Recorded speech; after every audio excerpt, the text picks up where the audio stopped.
Welcome to 6.4, Solving Linear Inequalities Using Addition and Subtraction. So this is going to be a lot like 6.1 from the current unit here, and what we're going to be doing here is talking about inequalities once again, things that are unequal, and then also adding and subtracting, doing the inverse operations. Okay, so our goal is to use addition and subtraction to solve inequalities. So let's just have a quick review here. So which of the following is a solution? For d is less than, okay, because we have a point here, so it's less than or equal to negative 3 1/3, which converts down into negative 3.33. Well, negative 3.5, that's less than this. And what about 0? No, that's not true. Negative 3, that's not true as well. At least we only have one true solution here. So d could be any number that's less than or equal to negative 3 1/3, and negative 3.5 is one of those answers. Now we're going to graph the inequality on the number line. So we have c is less than 7. So let's start off with 5, 6,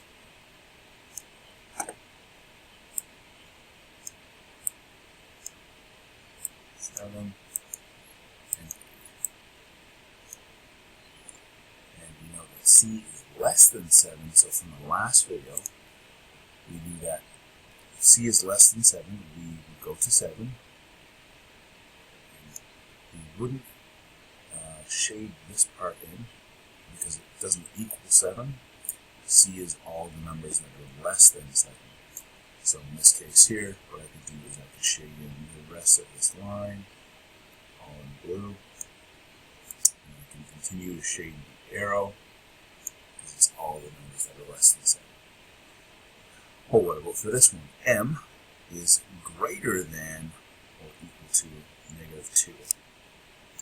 So let's start this one off. Let's start off with negative 3, negative 2, negative 1, 0, and we can go from 1.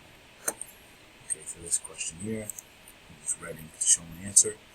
Because m is equal to negative 2, I'm going to go over to negative 2, and then I'm going to shade in the value here, because m does equal negative 2, and it's all values that are greater than negative 2, including the arrow, because we want to show that this continues.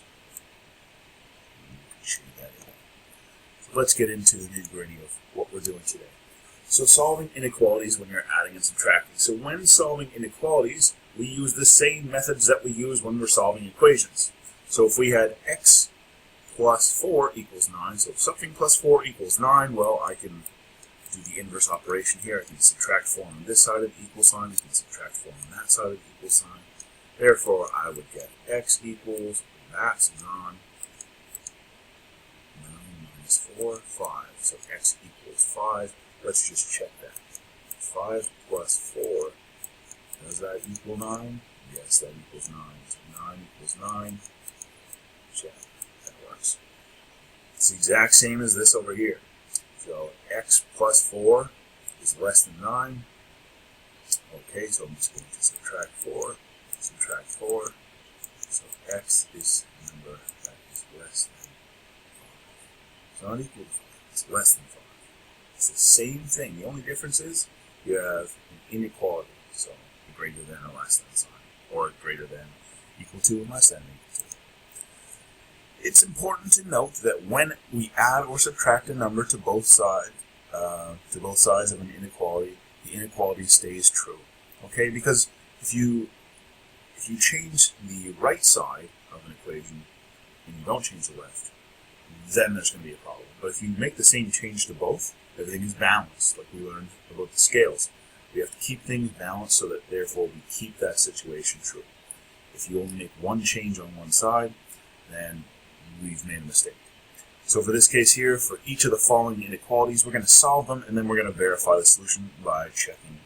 Or we can verify the solution, and then we can also graph the solution. So let's do this.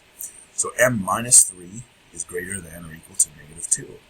So to get the m by itself, I'm going to do the inverse operation, so I'm going to add 3.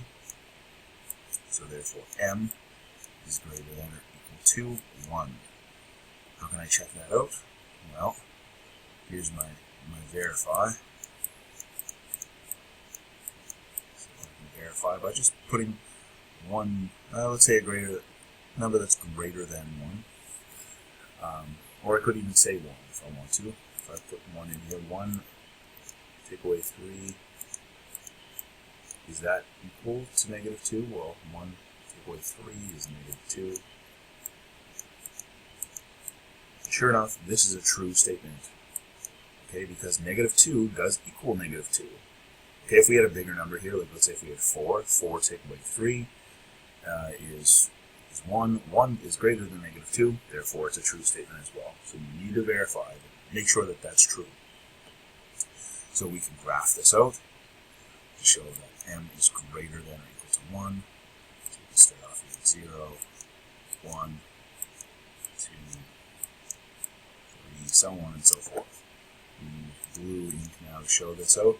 So because m is equal to 1, I'm going to shade in my spot at 1 and continue on for all the values it's greater.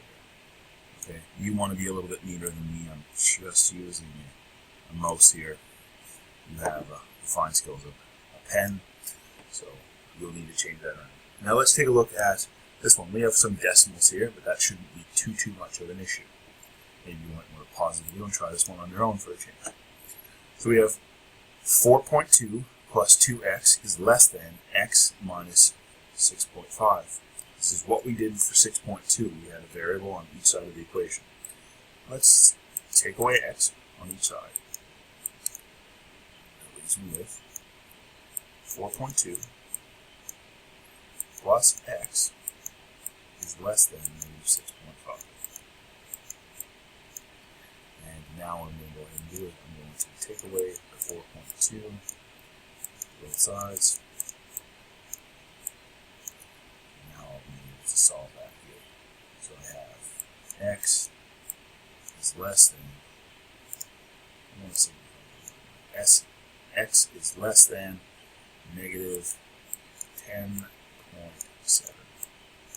And here I could show this in decimals for my number line. I can, first off, actually before I get to that number line, I want to verify. So instead of saying verify, you could write this is a check. So we can check this here. So we want a number that's less than negative 10.7. And we want to use our original equation. Okay, so for this check, I'm going to use this equation right here. So I have 4.2, and I'm going to say negative 11 to make it easier. All numbers. So we have, so let's just simplify things here to shorten it up. So I have 4.2 that stays the same. 2 times negative 11, that's negative 22.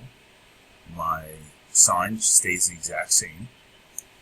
Negative 11 plus negative 6.5 is negative 17.5. And if I took 4.2 and subtracted 22, I would get negative 17.8, which sure enough is less than negative 17.5. Therefore, I verify and check that. Now let's go ahead and do our numbers here that we're looking for. So we can go negative 11, negative 10.9, and 10.8.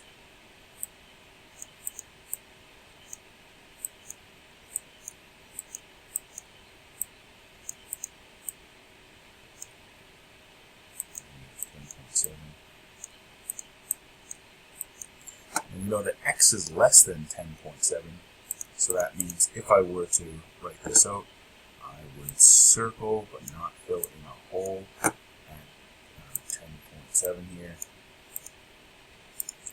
and I can go in and complete the rest of the line here. Okay. Make sure you shade in that arrow to signify that all the values that are less than negative 11 onwards are still going to be possible solution. Here's two that you might want to try on your own. So the challenge to you would be try these out and check and see if they work. So for question 3, just need to subtract 5 from each side. Y is greater than 8 minus 5, that's 3. Let's check and see if that works. So we're looking for a number that's greater than 3 to see if this is true. So let's choose 4. What's 4 plus 5? That's 9. 9 is greater than 8, so therefore we are good. Okay? All we'd have to do is just sub in 4. So 4 plus 5 is greater than 8. Prove it. Showing our work. 9 is greater than 8. Voila, you are done. So, number line, same thing. We're looking for y is greater than 3. So let's go 2, 3, 4, 5. Y is greater than 3. It's not equal to it, so we're not going to shade in that value. And then we can go ahead.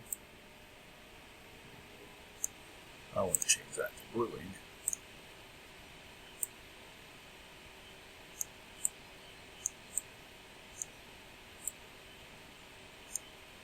Okay, so there, that's done.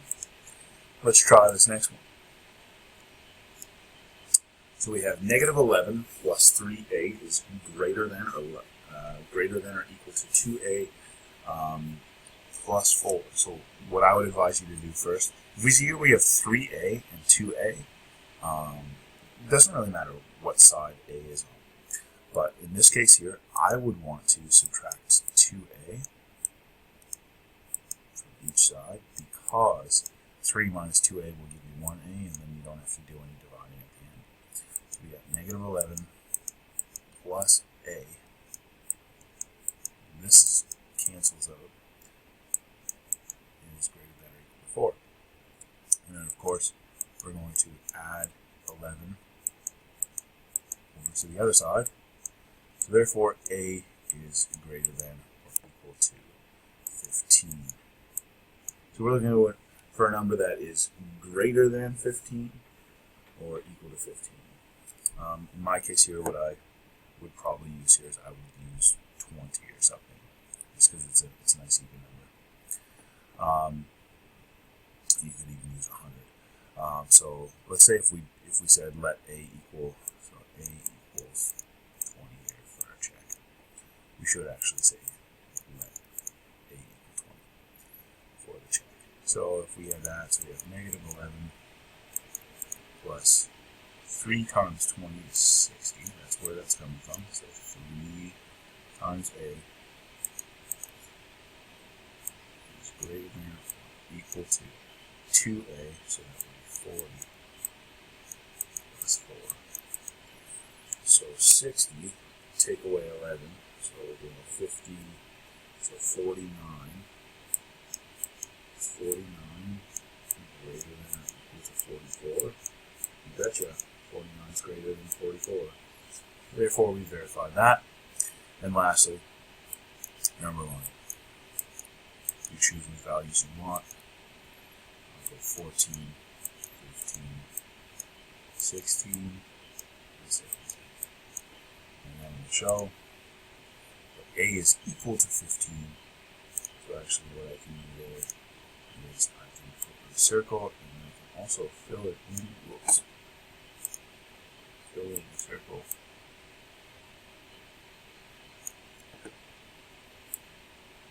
And then I can go ahead and draw out the rest of the line. Okay, so that's how we go ahead and solve linear inequalities, things that aren't equal, by adding and subtracting. So all you're doing is you're adding, you're subtracting your values to figure out what's true in the case